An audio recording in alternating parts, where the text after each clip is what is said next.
ವಿಶೇಷ ಚೇತನರು ಎಪಿಡಿ ಸಂಸ್ಥೆಯ ಸೌಲಭ್ಯಗಳನ್ನು ಪಡೆದುಕೊಂಡು ಉತ್ತಮ ಆರೋಗ್ಯವನ್ನ ಕಾಪಾಡಿಕೊಳ್ಳಿ ಎಂದು ತಾಲೂಕು ಆಡಳಿತ ವೈದ್ಯಾಧಿಕಾರಿ ಡಾಕ್ಟರ್ ಕಾಶಿ ಹೇಳಿದ್ದಾರೆ.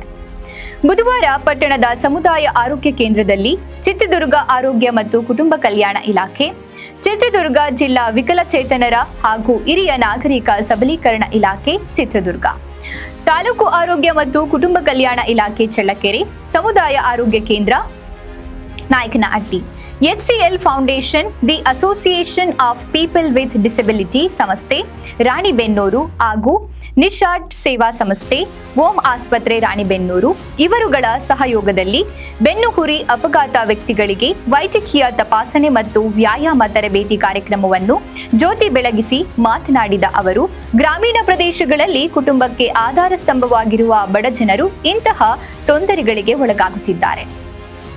ಆಕಸ್ಮಿಕ ಅಪಘಾತಗಳು, ಮರದ ಮೇಲಿಂದ ಬಿದ್ದಂತಹ ವ್ಯಕ್ತಿಗಳಿಗೆ ಮತ್ತು ಅತಿ ಹೆಚ್ಚು ಕೂತು ಕೆಲಸ ಮಾಡುವ ಬಡ ಜನರಿಗೆ, ಬೆನ್ನು ಉರಿ ಅಪಘಾತ ವ್ಯಕ್ತಿಗಳಿಗೆ ಇಂತಹ ತೊಂದರೆಗಳು ಕಾಣುತ್ತವೆ. ಎಪಿಡಿ ಸಂಸ್ಥೆ ಸುಮಾರು 25 ವರ್ಷದಿಂದ ಅನೇಕ ಶಿಬಿರದ ಮೂಲಕ ಈ ಒಂದು ಕಾರ್ಯಕ್ರಮವನ್ನು ನಡೆಸುತ್ತಾ ಬಂದಿದೆ. ಆದ್ದರಿಂದ ವಿಶೇಷ ಚೇತನರು ಎಪಿಡಿ ಸಂಸ್ಥೆಯ ಸೌಲಭ್ಯಗಳನ್ನು ಸದುಪಯೋಗ ಪಡಿಸಿಕೊಂಡು ಉತ್ತಮ ಆರೋಗ್ಯವನ್ನ ಕಾಪಾಡಿಕೊಳ್ಳುವಂತೆ ರೋಗಿಗಳಿಗೆ ಮನವರಿಕೆ ಮಾಡಿದರು.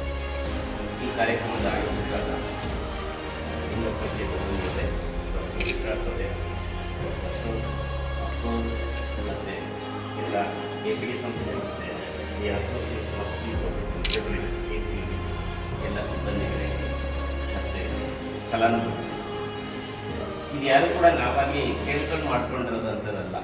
ಮತ್ತು ಈ ಏಜ್ ಎಲ್ಲ ನೋಡಿದರೆ ಸೊ ಫ್ಯಾಮಿಲಿಗೆ ಆಧಾರ ಸ್ತಂಭ ಆಗಿರೋಂಥದ್ದೇ ಈ ಸ್ಪೈನಲ್ ಕಾರ್ಡ್ ಇಂಜುರಿಗೆ ಒಳಗಾಗುವಂಥದ್ದು. ಸೊ ಆಧಾರ ಸ್ತಂಭನೇ ಕೊಲ್ಯಾಪ್ಸ್ ಆಯಿತು ಅಂದರೆ ಇಡೀ ಫ್ಯಾಮಿಲಿನೇ ಕೊಲ್ಯಾಪ್ಸ್ ಆಗುತ್ತೆ. ಸೊ ಇದೆಲ್ಲ ಒಂದಲ್ಲ ಒಂದು ರೀತಿ ಕುಟುಂಬಕ್ಕಾಗಿ ನಾವು ದುಡಿಯಕ್ಕೆ ಹೋದಾಗ ನಮಗೆ ಆಗಲ್ಲ. ಈ ಥರ ನಾನು ಇವ್ರನ್ನ ಮಾತಾಡಿಸ್ತಾ ಇದ್ದೆ. ಸೊ ಅವ್ರು ಹೇಳಿದರು, ನನ್ನ ಚೈನ್ ಫುಲ್ಲಿ ಎಳಿಬೇಕಾದ್ರೆ ನಾನು ಹಿಂದಕ್ಕೆ ಬಿಟ್ಬಿಟ್ಟು ನನಗೆ ಸ್ಪೈನಲ್ ಕಾರ್ಡ್ ಇಂಜರಿ ಆಯಿತು ಅಂತೇಳಿ. ನಾವೆಲ್ಲ ಟಿ ವಿಗಳಲ್ಲಿ ನೋಡ್ತಾ ಇರ್ತೀವಿ, ಆ ವೀಲಿಂಗ್ ಮಾಡ್ತಿರ್ತಾರೆ ಗಾಡಿಗಳನ್ನ ಮೇಲೆ ಕೆತ್ಕೊಂಡು, ಬೇರೆ ಯಾರನ್ನೂ ಗಮನ ಸದೇ ಇಲ್ಲ. ಸೊ ಇದಕ್ಕೆಲ್ಲ ಕಾರಣ ಏನಪ್ಪ ಅಂದರೆ, ಒಂದು ನಮಗೆ ಅದರ ಪರಿಣಾಮ ಏನಾಗುತ್ತೆ ಅನ್ನೋದು ನಮಗೆ ಗೊತ್ತಿಲ್ಲ. ತೆಂಗಿನ ಮರ ಹಾಕ್ತೀವಿ, ದೊಡ್ಡ ದೊಡ್ಡ ಮರ ಹಾಕ್ತೀವಿ, ಅಲ್ಲಿಂದ ಬೀಳ್ತೀವಿ. ಸೊ ಅವಾಗ ಲ್ಯಾಂಡ್ ಆಗೋದು ಒಂದು ಪಾದದ ಮೇಲೆ ಲ್ಯಾಂಡ್ ಆಗ್ತೀವಿ, ಇಲ್ಲಾಂದರೆ ಕೆಳಗಿಂದ ಬೀಳ್ತೀವಿ. ಅವಾಗ ಸ್ಪೈನಲ್ ಕಾರ್ಡ್ ಇಂಜರಿ ಆಗೋದು.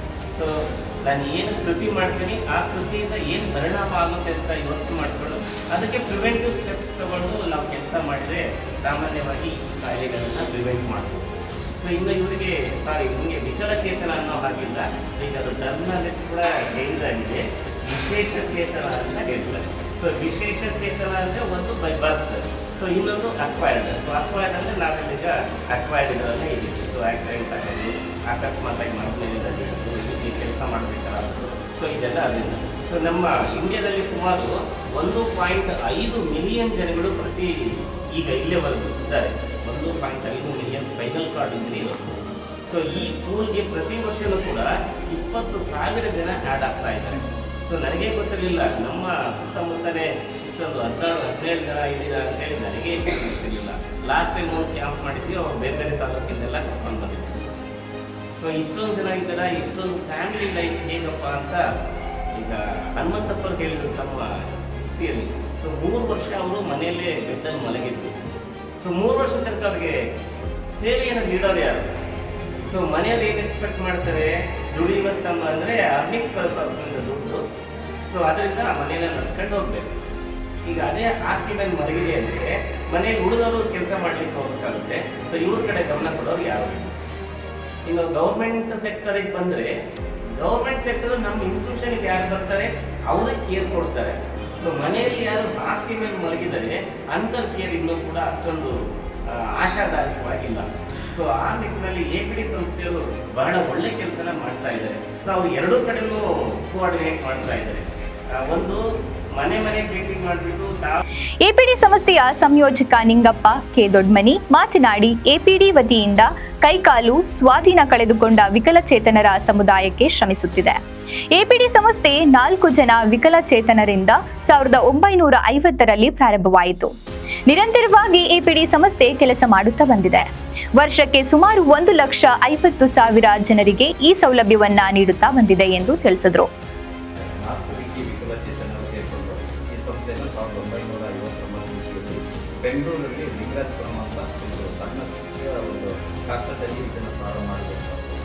ಅವರು 4 ವಿಕಲಚೇತನ ಯಾಕೆ ಉದ್ದೇಶ ಅಂದರೆ ಒಬ್ಬರು ಸಣ್ಣ ಕಾಳಜಿಯಲ್ಲಿ ವಿಜಯಲಿಂಗರು ಮಲ್ಟಿಪಲ್ ಡಿಸಬಿಲಿಟಿ ಮತ್ತು ಒಬ್ಬರು ಪೋಲಿಯೋ ಆಗಿರ್ತಕ್ಕಂಥದ್ದು. ಈ 4 ರೀತಿಯ ವಿಕಲಚೇತನ ಸೇರ್ಕೊಂಡು 1959 ಇದನ್ನು ಪ್ರಾರಂಭ ಮಾಡಿದ್ದಾರೆ. ಉದ್ದೇಶ ಏನಂದರೆ ವಿಕಲಚೇತನರ ಸಮುದಾಯಕ್ಕೆ ಏನಾದರೂ ಒಂದು ಕೊಡುಗೆ ನೀಡಬೇಕನ್ನೋ ಉದ್ದೇಶ. ನಾವು ವಿಕಲಚೇತನರಾಗಿದ್ದೀವಿ, ವಿಕಲಚೇತನರ ಸಮುದಾಯಕ್ಕೆ ಏನಾದರೂ ಒಂದು ಕೊಡುಗೆ ನೀಡಬೇಕನ್ನೋ ಉದ್ದೇಶದಿಂದ ಆ ಒಂದು ಈ ಸಂಸ್ಥೆಯನ್ನು ಪ್ರಾರಂಭ ಮಾಡಿದರು. ಇವತ್ತು 65 ವರ್ಷದಿಂದ ನಿರಂತರವಾಗಿ ಸೇವೆಯನ್ನು ಸಲ್ಲಿಸ್ತಾ ಇದೆ.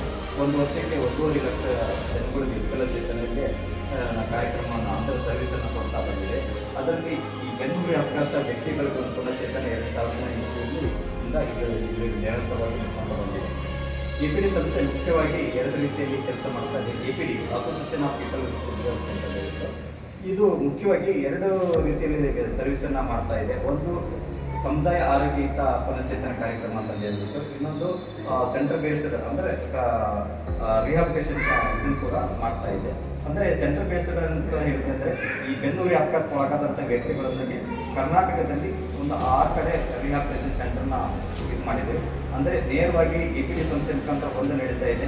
ಪಾರ್ಟ್ನರ್ ಆರ್ಗನೈಸೇಷನ್ ಅಂದರೆ ಅಲ್ಲಿ ಲೋಕಲಲ್ಲಿ ಅಂದರೆ ಆಯಾ ಜಿಲ್ಲೆಯಲ್ಲಿ ಸ್ಥಳೀಯವಾಗಿ ಇರ್ತಕ್ಕಂಥ ಬಿಟ್ಟು ಅವರಿಗೆ ಫೈನಾನ್ಷಿಯಲ್ ಮತ್ತು ಟೆಕ್ನಿಕಲ್ ಸಪೋರ್ಟ್ ಕೊಟ್ಟು ಅವರಿಗೆ ನಾವು ಆ ರಿಹಾಬಿಲಿಟೇಷನ್ ಮಾಡಲಿಕ್ಕೆ ಒಂದು ಸೆಂಟರ್ ತರಲಿಕ್ಕೆ ಮತ್ತು ಅದಕ್ಕೆ ಸರ್ವಿಸನ್ನು ಕೊಡಲಿಕ್ಕೆ ಒಂದು ಸಪೋರ್ಟ್ ಕೂಡ ಮಾಡ್ತಾ ಆ ನಿಟ್ಟಿನಲ್ಲಿ ಸುಮಾರು ಒಂದು 6 ಕಡೆ ಕರ್ನಾಟಕದಲ್ಲಿ ಕೆಲಸ ಮಾಡ್ತಾರೆ. ಯಾಕಂದರೆ ಬೆಂಗಳೂರಲ್ಲಿ ಬಂದ್ಬಿಟ್ಟು ಎಪಿಡಿ ಸಂಸ್ಥೆ ಮುಖಾಂತರ ಜೀವನ್ ಭೀಮನಗರದಲ್ಲಿ ಒಂದು rehabilitation centre only for spinal cord injury ಅಂತಂದರೆ ಅಲ್ಲಿ ಒಂದು 20 ಜನ ಬೆನ್ನುಹುರಿ ಅಪಘಾತಕ್ಕೆ ಒಳಗಾದಂಥ ವ್ಯಕ್ತಿಗಳನ್ನು ಇಟ್ಕೊಂಡು ಅವರಿಗೆ ಸಮುದಾಯದಿಂದ ಕರ್ಕೊಂಡು ಅವ್ರನ್ನ ಐಡೆಂಟಿಫೈ ಮಾಡಿ ಅವರಿಗೆ ಇಂಡಿಪೆಂಡೆಂಟ್ ಲೈಫನ್ನು ಹೇಗೆ ಲೀಡ್ ಮಾಡ್ತಾರೆ. ಇದೇ ಸಂದರ್ಭದಲ್ಲಿ doctor Vikas, doctor Ashok, pharmacy Afroz, APD ಸಂಸ್ಥೆಯ ಡಿ ಸುಮಂಗಳ, ಪುಷ್ಪಾವತಿ, ಎಂ ಗೀತಾ, ಸಮುದಾಯ ಸಂಯೋಜಕರು ಎಪಿಡಿ ರಾಣಿಬೆನ್ನೂರು, ಪ್ರಶಾಂತ್ ಎಂ ಹಾಗೂ ವಿಕಲಚೇತನರು ಆಸ್ಪತ್ರೆಯ ಸಿಬ್ಬಂದಿಗಳು ಇದ್ದರು.